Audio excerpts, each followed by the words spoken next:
right now on Chronicle in high definition. We're putting David Brown through his paces. Increase your gait, your cadence up to about 180. Run down to that white car and then back to me. Touring Boston twice as fast. To the right, you can see the beautiful swan boats. And round toe, a pointy toe, wide foot, narrow foot. finding the perfect fit. Recognize this birthday boy? To celebrate his 57th, he'll run 57 miles. Plus, sometimes less is so much more. When I run barefoot, I feel fantastic. David Brown takes us running. Next on Chronicle. Good evening, everyone. A coworker told us today he would run under one circumstance only: if a dinosaur were chasing him. Then there's our own colleague, David Brown, who logs several miles a week and joins me tonight. Well, it depends on what I'm training for. I try to run anywhere between about 20 to 50 miles every week. And lately, I'm finding more and more company along the route. Whether it is running by yourself along the banks of the Charles River, in a pack on Beacon Hill under the Golden Dome of the State House, We call this one the new State House because we actually have... or one of 25,000 runners in the Boston Marathon, running has never been more popular. Marathon race director Dave McGilvery knows a thing or two about why more of us are running, and to him, it's pretty simple. It's easy, it's convenient. In this world of, everyone's in a rush, you can just lace on the shoes and step out the door no matter where you are on the planet and get your workout in. It's easy to be consumed by the running bug. It could be the exhilaration of propelling your body through space, or the pounding on the ground that sends sensations up your bones all the way to the pleasure centers in your brain, or the sheer satisfaction of having done something good for yourself. Running is addictive, and as many as 36 million Americans are hooked. Now, I've been running for about 5 years, and I've covered thousands of miles around Boston. This is a great running city. From paths along the Charles with the city skyline as the background, to the path around Jamaica Pond. This is a great place to run. The loop around the pond is about 1.5 miles, and it's flat. But my favorite place to run has to be the Arnold Arboretum. 250 acres of wide roads to narrow paths. And when you run to the top of Peters Hill, you get the best view of Boston. How nice is that? No one knows running around Boston better than Mark Lowenstein. As a runner, he has covered thousands of miles around town. And as a writer, he has authored guidebooks that map out these routes. What makes Boston such a great running city? Well, in part because there are all these historic paths that were carved out by those who planned the city, like the Emerald Necklace and the Southwest Corridor Park and some of the paths along the water. Also, its density means that there's an amazing amount of variety in a relatively small geographic footprint. The footprint of the area gets us out. The health benefits of running keep us out. Dr. Pierre Demacourt of Children's Hospital should know. He's been a runner for 33 years. And as a specialist in sports medicine, he makes sure other runners stay healthy. There's all kinds of benefits. There's the cardiovascular benefits to it, lower blood pressure, cholesterol levels tend to be much lower. The good cholesterol tends to be much higher. Bone benefits, for all the osteoporosis that we're seeing, a lot of the impact, load-bearing activity really helps you out quite a bit. The business of running has never been healthier. Nike just announcing a rise in profits, and during the recent recession, sales of running shoes were up. According to the National Sporting Goods Association, sales rising 2%. This as the Boston Marathon was selling out at a record pace, pumping $115 million into our local economy. The business boom around running in Boston is in full stride. Forget the Old Town Trolley Tour. How about seeing our city on foot, at a runner's pace? RunBoston.org will give you a complete tour of the city anywhere between a jog and a sprint. You let them know what you want to see. To the right, you can see the beautiful swan boats. At what pace you want to run. Boston has a lot of firsts, and it is the first and oldest botanical garden. And the guides will do the rest. But few around Boston It became infectious. have logged more miles The more I ran, the more I felt better about them myself. than Dave McGilvery. He's run the Boston Marathon 39 times. He's run across the country. He's run up the East Coast. In fact, if you track all the miles Dave has run, back to back to back to back, you would circle the globe more than 5 times. That's 140,000 miles. And every August he runs his age, starting at the age of 12, running 12 miles. This year, he'll log 57 miles. A lot of times you don't set these goals for long-term endurance goal setting. You set them just for today. Wow, what an incredible story. I'm exhausted just looking at him. Miles. So how did you get into running? You know what, to be honest, it was a lark. One day, Boston Medical Center sent me an email, or sent the station an email asking if anybody would like to train for the Boston Marathon as a charity runner. This was 6 years ago. I said, you know what, I could do that. I was foolish at the time, but I thought, you know, I'd give myself 6 months. I started to train. I ran for the Boston Medical Center, ran the Boston Marathon in 2006, raised $10,000, and I've been hooked ever since. That's great. So you're somewhat a newbie. Somewhat a newbie, yes. That's amazing. Good for you, David. Well, one answer to sore muscles, take off the shoes. A lot of the runners were saying, you go, barefoot mama, way to go. Shoeless and pain-free in 70 seconds. As the song says, everything old is new again, even when it comes to running. In fact, among certain runners and even experts, there is a new school of thought that is emerging, and cavemen and women had it right. This may well be one of the most unusual running clubs in New England. They've logged well over 50,000 miles among them. Oh, they've done 5Ks and 10Ks, half and full marathons. They have nicknames like Barefoot Todd and Barefoot Mama. They love to run foot-loose and shoe-free. I looked at my husband one day and said, I've been doing this research about barefoot running, and I think I'm going to give it a try. What do you think? And he said, couldn't hurt. Maybe it'll help. Give it a try. Off I went. Before her research and eventual revelation, Teresa Withy was injured, her body beaten by years of running, sore knees, hips, and back. Running was more than an activity that kept her fit. It fed her soul. When it came to a point where I couldn't run anymore, I wasn't happy. You know, I was almost depressed, actually, going through a Maine winter and not being able to do what I like to do. It was hard. It was really hard. So this has opened up. Oh, opened up tremendously. 3 years ago, I couldn't even run a mile, and I just finished the Boston Marathon barefoot. The first woman to do this barefoot. Running was not just exercise for Teresa, but enjoyment. The joy was in the journey. Running was more than winning, it was emotional encouragement. Encouragement that turned into inspiration. The crowds and the cheering, huge support. My friends in my running club call me Barefoot Mama, so I had that on the back of my shirt, so a lot of the runners were saying, you go, Barefoot Mama, way to go. Harvard professor Dan Lieberman has heard all these stories, and they validate his thoughts about running. As a professor of human evolutionary biology, he has studied human evolution. And in his groundbreaking paper published in Nature, he concluded that not only were humans born to run, but born to run barefoot. People are so scared. When you mention the word barefoot running, it's so funny to hear the reaction. A lot of people instantly think, oh my God, it's a crazy thing to do. It would hurt. It's stupid. You should never do it, etc. But of course, if you think about it, that's what we did for millions of years. In fact, in his office/running lab, he uses me as the example. I want you to do now is see if you can increase your gait, your cadence up to about 180. Okay. I'm going to give you 180 here on this. 180. Running barefoot quickly and lightly to see how my form changes. What's neat about barefoot running is that barefoot runners don't land on their heels.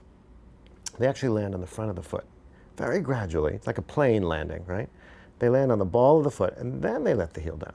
This is a softer, gentler way of running. It's not about the feet, it's about the form. A lot of people who are injured, they get lower back pain, they have runner's knee, they have plantar fasciitis, they have Achilles tendonitis, they have stress fractures or shin splints, and they're all caused by this pounding into the ground, right? And if you learn to run in a way that's less impactful, you can avoid a lot of those injuries. My knee is a train wreck. I have no ACL, I have very little meniscus on one side, almost none on the other. My knee surgeon, who's done 2 long operations, tells me I need another. When I run barefoot, I feel fantastic. For every one of these runners, barefoot running offers redemption, a chance to stay in the game longer. I know what you're thinking. you wouldn't be caught dead running around here without shoes. I got the answer. These 5-toed shoes, the Vibrams. The benefit of barefoot running, but the protection of shoes. But these runners like the feel of the grass between their toes, the quiet sound of the pads of their feet skimming over the pavement, the memories of childhood that are conjured up running through fields and on sidewalks. It's counterintuitive, but it turns out it's a wonderfully pleasant experience to run barefoot on smooth asphalt or a nice concrete sidewalk or the brick here in the yard. Oh, it's just fantastic. My mouth is open. I can't even imagine doing that. That's amazing. I am worried. Now, I can't imagine that this is for everyone. It's not for everyone. As you can tell in some of these runners, it was to help them with certain injuries. And all the experts, the runners, the experts, the Barefoot Running Club of New England, they say, do it slowly, do your research, and take your time. You need to retrain your entire body from your feet to your ankles to your calves to run in a completely different form. But for some of these runners, for all of these runners, it works for them. Oh, great for them. Great for them. Let's go shopping for the perfect fit. Okay, that's my best friend for the next 400 miles. Finding the shoes built for comfort and speed when we come back. Well, David continues his stint as a research rat now. Thanks for the compliment, Sheba, or Shayna. I'll have you know the testing and analyzing is entirely at my request, and the results make it all worthwhile. It's here in the Running Research Lab where the New Balance brains test new shoes. There is a lot of science in this facility. Tampus Tenbroek is the chief gearhead behind all these gadgets. His goal today? To find the perfect shoe to fit my foot, my stride, and my running style, starting first with this glass force plate. You can go ahead and go. I have to run towards it and hit the plate smack dab in the middle. Great. This measures the minute directional forces as my foot hits the plate. You're applying 400 pounds of force to the ground, so with each step, your legs and your footwear have to be able to withstand 400 pounds of force. Making sense of the numbers and the data, this PhD in kinesiology calculates and contemplates the numbers generated by that 1 foot strike. Tampus then studies the mechanics of my form, applying these sensors. Put these on your lower leg. Okay. 8 cameras track me on the treadmill. Getting up to speed, I reach full stride. That's fast enough, huh? Tampus also captures me on his camera, running a half mile as if I were outside. Okay, I think we have enough that we can observe how things are going. You sure? Yes. Now it's over to the computers to get all scientific on my stride, my pronation. Pronation is the way the body deals with impact, so it's a little bit like shocks on your car. The way my foot and ankle rotate and how I strike the ground. From what the computer sees to what Tampus sees on his cameras, all getting different perspectives on a simple run. One of the things that is nice is since it's computer generated, we can really spin it around and look at things from any angle. And giving important information on what shoe will carry me over the finish line. The information is much richer now because we can combine all of those cameras' information and recreate a three-dimensional image. It's really like an animation of how you were moving. So this gives a nice slice of exactly what I look like as a runner. Exactly. And what do they see? And what we see is that you're very light on your feet.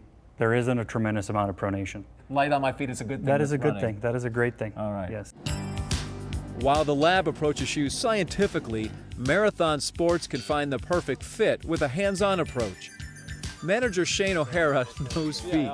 You have a round toe, a pointy toe, wide foot, narrow foot, high instep, low instep. Getting that perfect shoe puts a little stress on Shane. It is a tall order with high expectations. Runners are a finicky, a picky lot. Someone that's stressed out right before the marathon, that they need their shoe that's going to be able to take them 26 miles. You feel that same stress that you got to make sure that you're going to give them the right product. In selling thousands and thousands of shoes, Shane gets up close and personal with just as many feet, putting his best foot forward by getting to the level of his customers' feet. Your instep's up high here, you have the nice high arch here, you have the narrow heel, and from what you do is you have that little banana curve. Shane then picks out a couple of shoes, puts them on my feet. So now, mechanically, each one of these are going to fit perfectly well for you. Now it's just a matter of the best fit and feel. And lets me take them outside for a test run. What I want you to do now is run down to that white car and then back to me. This gives him a chance to see how I run, what's my form, and what shoe would fit me from start to finish. From the style of your run, you're running more on your forefoot. Okay. So we're going to go in a whole different style of shoes. And what style would that be? We're going to go in a minimalist style of shoe. He picks out the same shoe selected by the Brainiacs at New Balance, the NB Minimus, a lightweight shoe perfect for the midfoot striker. And then eventually there's that shoe that makes you feel like, hey, that's my best friend for the next 400 miles, and that's the shoe they will go with. All right, Dave, now you mentioned that the tests and analysis were worth your while, so let's see the results. So as Shane said, here's my best friend for the next 400 miles at least. These are the NB Minimus by New Balance. Pretty sharp, aren't they? And how do they feel? They feel really good. I'm training for the Niagara Marathon in these. Pretty fun. Now, of course, New Balance wanted Chronicle to have their very own shoe. We figured you guys have your own ice cream, so you might as well have your own shoe. Check this out. Is this just not snazzy? Snazzy. I would say there you awesome. go. Now, I'm not. I'm a little scared to actually try these on the road just because they're so nice and clean. But there you go. We'll give these to you. So here's your very own They might be a little big for me, but thank you very much. Love these. Thank you. We'll take a look at the visible results of running when we come back. Thank you, David. You're welcome, huh? Yeah. Pretty cool. I was the heaviest that I'd ever been in my life. Shedding 40 pounds fast when Chronicle continues.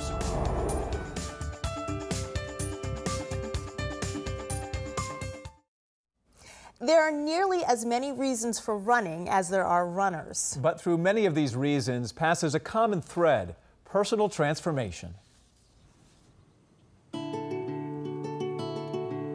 It is very early along the water's edge in Winthrop, but most mornings you'll see Jerry Wardwell getting in a 4-mile run. Pretty amazing considering where he was just a year ago. And I looked up one day and I was the heaviest that I'd ever been in my life. That was just last summer when Jerry decided he needed to lose weight, and the only answer was to get moving, slowly at first. Running a block, walking a block, running a block, walking 2 blocks. It was that slow a process. Then picking up the pace by following a simple 8-week running program. My knees hurt, I was tired.